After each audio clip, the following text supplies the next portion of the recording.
సంగారెడ్డి జిల్లా జిన్నార మండల కేంద్రంలో రైతుల 4వ విడత రుణమాఫీ చేయడం లేదని బ్యాంకు ముందు మండల కాంగ్రెస్ పార్టీ ఆధ్వర్యంలో ధర్నా చేపట్టారు. ఈ సందర్భంగా జెడ్పీటీసీ ప్రభాకర్, పార్టీ సీనియర్ నాయకుడు శ్రీకాంత్ రెడ్డిలు మాట్లాడుతూ కేసీఆర్ ప్రభుత్వం 3 ఏళ్ల పాలనలో ఏ వర్గానికి చేసింది ఏమీ లేదని ఆరోపించారు.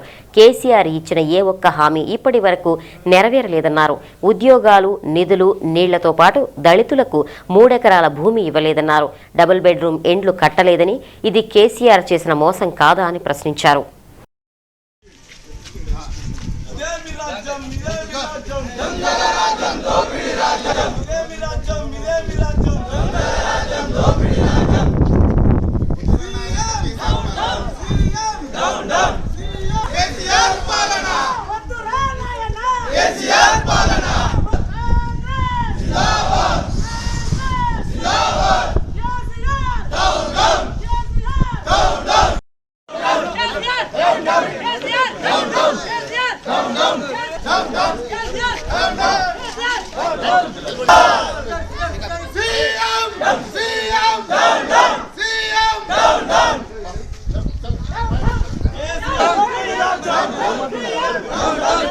ప్రభుత్వం మాకు ఇంకా 25,000 కట్టలేదు, ఏదైతే ఇంట్రెస్ట్ కట్టలేదు, కాబట్టి మేము ఇచ్చే ప్రసక్తి లేదని చెప్తున్నాడు. మరి గౌరవ ముఖ్యమంత్రి మరి ప్రజలకు ఈ విధంగా రైతులకు మోసం చేస్తూ మరి ఇటువంటి కార్యక్రమాలు చేస్తున్నాడు.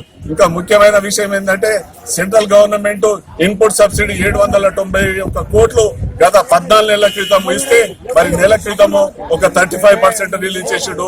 వారం క్రితం ఇంకొక 35% రిలీజ్ చేసి ఇంకా 30% రిలీజ్ ఈనాడు కూడా ఇవ్వడం లేదు. అంటే కేంద్ర ప్రభుత్వం ఇచ్చిన నిధులు కూడా తనే వాడుకుంటున్నాడు.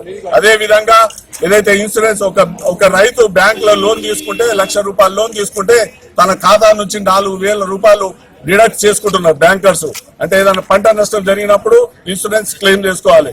ఈనాటి వరకు ఈ తెలంగాణ ప్రభుత్వం వచ్చిన తర్వాత ఒక్క రైతుకు కూడా ఇన్సూరెన్స్ డబ్బులు ఇవ్వడం లేదు. మరి అది కేంద్ర ప్రభుత్వం బాధ్యత, ఇది రాష్ట్ర ప్రభుత్వం బాధ్యత. ఒకరి మీద ఒకరు చెప్పుతూ ప్రజలను మోసం చేస్తూ మరి బంగారు తెలంగాణ అంటుడు. ఎక్కడ బంగారు తెలంగాణ?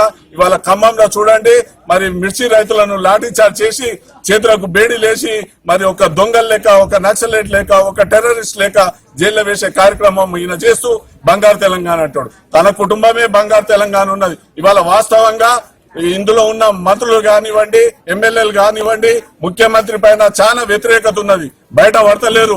ఎలక్షన్ 6 నెలల మొదలు ఈ ముఖ్యమంత్రికి ఎమ్మెల్యేలు కానివ్వండి, మంత్రులు కాని అందరూ కూడా ఎదురు తిరగడానికి సిద్ధంగా ఉన్నారు. ఏంటంటే దొరల పాలన నడుస్తున్నది.